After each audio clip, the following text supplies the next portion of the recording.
Also in that press conference, Gary Bettman mentioned that he thinks the cap will be flat for at least the next 4 years, which goes to show how much money these teams are going to lose this year. Is it 81.5 is the deal right now? Yeah.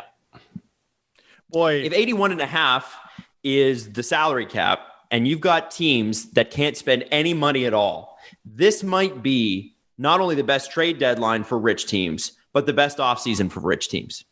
Because you're talking about a buyer's market on both situations. And that's why, and I bring up Zach Hyman as an example. Zach Hyman, Taylor Hall, anybody else that's a free agent at the end of this year are not going to make pre-pandemic money. They're just not. Unless two teams that are rich, so let's say the Bruins and the Rangers get into some sort of pissing match to each other about wanting one player, it's not going to happen. So you're going to see a lot of teams look at these contracts a little bit differently too, because what would happen in the past is, okay, so you sign a player and he's making maybe $1 million or $2 million more than you want him to per year. But you're going, okay, well, here's the deal though. The cap is going to probably go up $2 to $3 million a year. So by year 2, year 3 of this deal, it doesn't hurt as bad. And in free agency, you always overpay by that $1 million, maybe $1.5 million, $2 million, because you're just acquiring a guy and you're not giving up any assets, and you also didn't have to scout and draft him. So free agency, just like, I'm taking this for money. You overpay a little because you just get it. You don't give up anything. You're just adding. Right. There's a bidding war. Right. So it will be very interesting to see what happens with the contracts this offseason. Because of this, and I've been thinking, and I've been on for 2 years now, we're not going to re-sign Freddie Anderson. It's not going to happen. If Freddie Anderson is available at $3.5 or $4 million, you have to. If Anderson has a terrible playoffs, do you just re-sign him because he's so cheap? Well, what's your other option? Right. I mean, and that's what Jamie McLennan was trying to say, I think, on TSN yesterday or the day before. He was like, listen, he may not be the best number one goalie, but he is a number one goalie in this league. There aren't 30 goaltenders that are better than him. There probably aren't even 15. So that's fair. That's a fair point. It's hard to find a guy that can play 60 games. And I think there will be a lot of people who go, well, actually, and they'll show you the numbers and say there are more goalies than you think who are better than Freddie Anderson. Those goaltenders have not had to do what Freddie Anderson has had to do. Antti Ranta is getting a lot of talk today because of his performance last night with the Coyotes. Antti Ranta, when was the last time he started 15 of his team's last 20? You know what I mean? Injuries and everything. Right? Injuries and everything. And he's not even the best goalie on his own team. And he's still good, but Darcy Kemper's there, right? So Freddie Anderson, I for all his warts, and listen, I get the frustration with Freddie Anderson. You want to make it to the second round. You're tired of having the second best goalie in a game. The Leafs have been so much nicer to watch this year because they've been consistent. And with Freddie, you really don't know what Freddie you're going to get. But Freddie has been asked to do what very few goalies in the NHL have been asked to do over the past half decade. And I think by and large, he's done an amazing job. Starting 75% of their games each year that he's probably been more. There was a stat up there, I think, on Tuesday. It was him and Connor Hellebuck. Yeah, they posted the list of the goalies who've started the highest percentage of games. Yeah, and it was at 75, which is crazy. Yeah, and Connor Hellebuck 77%. Yeah. Oh. So this is the thing, right? But you do have your worries with Freddie Anderson's body potentially breaking down. As you get older, you get less flexible. And remember, these guys have been hard on their bodies at 30 years old for 20 of the 30 years they've been alive. It's not an easy go. So it'll be very interesting to see how the Leafs handle that this offseason, but who cares? Because that's this offseason, and we are talking about a team that could contend for the Stanley Cup. And that is why I want to talk about the trade deadline now. And dead is the key word for this year's deadline. Dead. It's a dead zone. There are not a lot of teams that are buying. But according to Elliot Friedman today, the Leafs are in on half the teams that are selling. And we're talking names from anything that you've heard of. Obviously, Granlund was the first guy. And we were kind of giving Elliot the gears. He's like, I don't want to say it. I don't want to say it. And we're like, stop teasing us, Elliot. If you were on the show right now, I'd be like, why were you playing coy with Michael Granlund? That's a good question. I wondered that too. When he was I'm sure we could, but like when he was like, "Oh, I don't want to say," I'm like, "It's Taylor Hall, 100% Taylor Hall. It's Taylor Hall." Reigning MVP guy, Michael Granlund is a guy who only a few months ago were like, "Hey, this guy hasn't signed." Oh yeah, he's still good, isn't he? Yeah, he's pretty good. That's not. Oh, I don't want to say. I'm with you. I want to bring him on. Give him shit.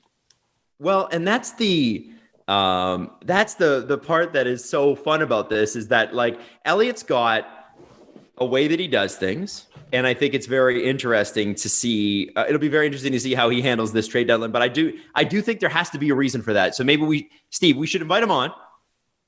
Chances of him having time for us are slim, but we should invite him on. Elliott does not get enough credit. Like he's been one of the best, if not the best, insiders in the sport for at least a few years now. But like he's really, if you listen to 31 Thoughts, like he's becoming such a much better entertainer. Like he's fun to listen to. Really like him. But as long as we're talking about names at the deadline, I have mine. Okay, so hold on. Let me just pull this up. Okay, all right. Pull it up. Give me. Pull it up. Our boy Account for Hockey is just on fire right now, and basically he said Elliot Friedman says on 590, that would be a Sportsnet property, that he estimated the deficit that needs to be made up between the owners and the players before the cap starts rising again is $1 billion. So that's why the cap will be flat for a while. And then he was talking about, and I can't even find it. Okay, well, anyway, the names are Granlund. I believe Arvidsson has come up. Eric Stahl has come up, which is great. We've also got Matthias Ekholm, which is interesting because I thought, I don't know, it just seemed a little bit like, okay, yeah, sure, Matthias Ekholm, but nobody's getting a Matthias Ekholm, like not in season. And a few other names have come up as well. Let me just see here. I found it. There we go. Leafs looking for a player who can play in their top six, looking at all possibilities, and that includes Eric Stahl, and that is according to Elliot Friedman as well. So listen, Steve, who is your name? I've already given you my name. It's Eric Stahl, and I like that. I was the first guy to just go, here's a random guess, and it turned out maybe, But I'm going to take all the credit I can for the Eric Stahl thing, which was based in no truth or reality. It was just something I was like, well, that's interesting. Why not him? What's your that's interesting? Why not him? Your best. My best. So we were talking about like, who's your guy? They need a top six winger. Well, who's the best one available? Taylor Hall. Easiest name. Easiest name. They need it. Is that we've all settled on that? They need a top six winger. Yeah, I think we agree. I think people agree that that's what they need. It's not my number one need. Yeah. It's not my number one. What would be your number one, Steven? I've been looking at the Leafs over the last few games. Okay. They go into the playoffs. How are they doing? Fantasy scenario. How are they doing? It's game 6 of the first round. Are they about to win it? Yes. Okay. TJ Brody goes down. They're fucked. They're fucked. They're fucked. Okay. Yeah. Okay. Sorry. Did I say TJ Brody? My bad. I meant Jake Muzzin. They're fucked. Fucked. Okay. Justin Hall goes down. They're fucked. I think they win that game and lose the next round. Fucked. Morgan Riley, same thing. Fucked. Fucked.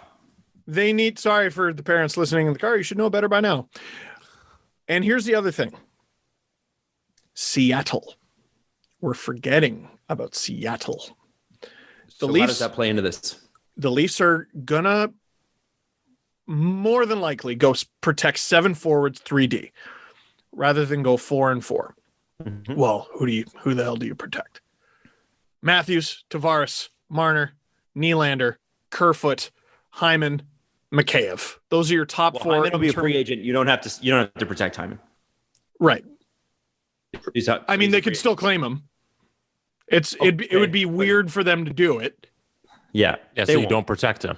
Okay. So then I don't know. I guess you protect Engvall. Whatever. So there you go. Now on D. protecting Engvall. Can you imagine? Yeah, I don't think that. Now on D, wait, what the? Can't you? What? You can use that slot for something else, can you not? Yeah, but you can't go. No. Why don't we protect 4D now that you're talking about it? No, it's either. Yeah. Well, because then you're talking about, you could. Here, I promise I'm getting somewhere with this. Okay. So you got to do Matthews, you got to do Tavares, you got to do Marty, you got to do Nylander. If you do 4 and 4, then you're exposing Kerfoot, Hyman, although that would probably be a waste, Mikheyev, Engvall. Here are your 4D, right? You got Muzzin, who is signed. You got Riley, who is signed. You got Brody, who is signed. And you got Hall, who is signed. If you're resigned to the fact that you're doing 7 and 3, which I don't know if they are, but if they are doing 7 and 3, that means you're losing whoever you don't protect out of Muzzin, Riley, Brody, and Hall. Right? Yes. Ekholm has next year on his deal. Plus, he'll make you a much, much, much better team this year. He's my guy I want the most out of anybody. He makes their defense undeniable, and he gives them some protection going forward. And another potential quarterback the most for the out power of play. anybody. Sorry, what? Really? And sorry to interrupt, but another potential quarterback for the power play. He's a good offensive guy, is he not? You have many options on the power play. You'll have more options on the penalty kill, and you'll be easily the best D-corps in Canada, in the country, right? So for me, Ekholm is the guy I want the most. What do you give up for him? Isn't that the question, right? So the conversation it's a strong defense. It is a strong defense. So the conversation I had with Mikey Stevens. So who are your top 4 prospects? Because Sandin, Liljegren, Robertson, and Amirov. Mm-hmm. You nailed it. You nailed it down to the name. Do you want to part with any of those guys? Liljegren, I wonder about. Liljegren. I think I might do Liljegren. I'd do Liljegren. I think I might do Liljegren. And here's the other really interesting issue with this year is draft picks, I think, they're either worth less or more. It's not the same value. I think picks in the 4th, 5th, 6th, 7th round actually have more value this year because it's always a dartboard. You have no idea. Right? After a certain pick, you have no idea. This year, you have even less of an idea because a lot of these guys aren't even playing games or they're barely playing games or you can't go see them live or whatever. If I'm the Buffalo Sabres, for Christ's sake, I don't even have a scouting department. Don't give me your picks. What am I going to do with them? Draft well? I have no shot. So for a team like them, if you're looking at getting an Eric Stahl or whoever else they have, I want a prospect. If I'm the Preds, yeah, I'm rebuilding, but I'm Dave Poyle. I'm not planning on being shit for long. Mm-hmm. I'd like someone who's ready or damn near close to ready. And you know he's going to if you're getting Ekholm. He's asking for Sandin. He's asking for Sandin, and you do everything in your power to not give them Sandin. Well, you don't. I don't know if the Leafs can afford to give Sandin. I think if the option is have Ekholm or don't, when it comes to that, you just roll the dice and keep Sandin. So here's my question then: if let's say you got Ekholm, right? Okay. Yeah. And then you go into the expansion draft. And this is who cares, right? It's really about winning the cup. Who cares? But you go into the expansion draft and you protect Tavares, Nylander, Matthews, Marner because you have to, right? Yep. Those are your top 4. Yep. Then of the 5 remaining defensemen, Riley, Muzzin, Hall, Brody, Ekholm, who are you protecting and who are you exposing? I am protecting. Ekholm's got 1 year left. Riley's got 1 year left. I'm protecting Riley, Muzzin, Brody, Ekholm, exposing Hall. Maybe they take Hall. Oh, well, replace him with Liljegren. Unless you had to give up Liljegren, and then there's your problem. But and I think Sandin is just going to straight up replace Travis Dermott. We're forgetting about Travis Dermott kind of as a trade chip here. I'd rather keep him. Like, I want them to be deeper on D, have more That's bodies. The whole point, right? You don't want to flip another D for him. Yeah, that is. But I'm just saying, if there is a deal to be made here, that's my guy. That's 100% my guy. I think there's a chance here because, and James Myrtle wrote an article about it, and I think you're going to start to hear this more and more and more. The stars are aligning for the Leafs. Nobody's got any money. Nobody can buy at the trade deadline. And, you're well positioned as a team right now to do extremely well in the playoffs. So it might make sense for Kyle Dubas to go in and not only get, a marquee defenseman, which we've been asking for years. And, he did with TJ Brody, and that was awesome, but like a real incredible defenseman. Because if Matthias Ekholm slots in here, he's slotting in on the third pair. You're not splitting up the first two pairs. They're playing too well together. And that's not the worst thing in the world because somebody's going to get injured. We know that. But I think it'll be interesting. What if you get a couple big trades? And Shane O'Brien was on The Fan, I think, a couple days ago, and he said that Taylor Hall doesn't really make guys around him better. And I don't know if that's totally a fair assessment. Taylor Hall, I think, he doesn't have to here. Yeah. But I don't know that Taylor Hall is necessarily the guy either, because I think, so you got Matthews as a big finisher on the first line. Even hurt. And you got guys to set him up. And then the second line, we know Tavares can score a bunch of goals. He had 47 in his first year with the Leafs. We know that. He might need, and with Nylander, Nylander's a good assist man, but he wants to score too, I think.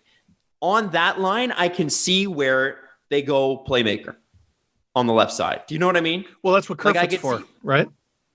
Right. And so the question becomes do you think Kerfoot is the guy? Is he the guy you want there? Is he the right guy there? Or if you can upgrade him, obviously he's probably on his way out of town just based on what he makes. Is Taylor Hall the guy?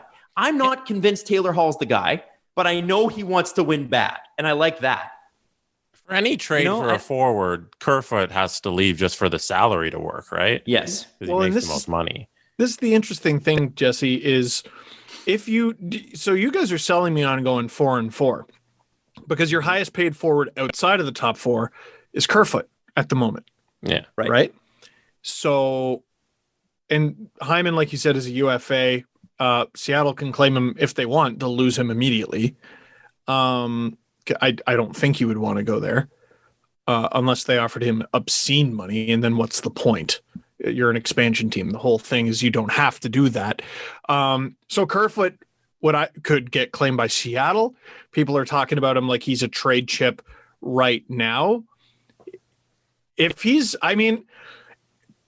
next few games have to be so difficult for Kerfoot mentally because how does he not feel like he's the one heading out of town right now? He's the one. When you look up and down the 9 forwards, he's the one guy where you're like, oh, he's 100% expendable here.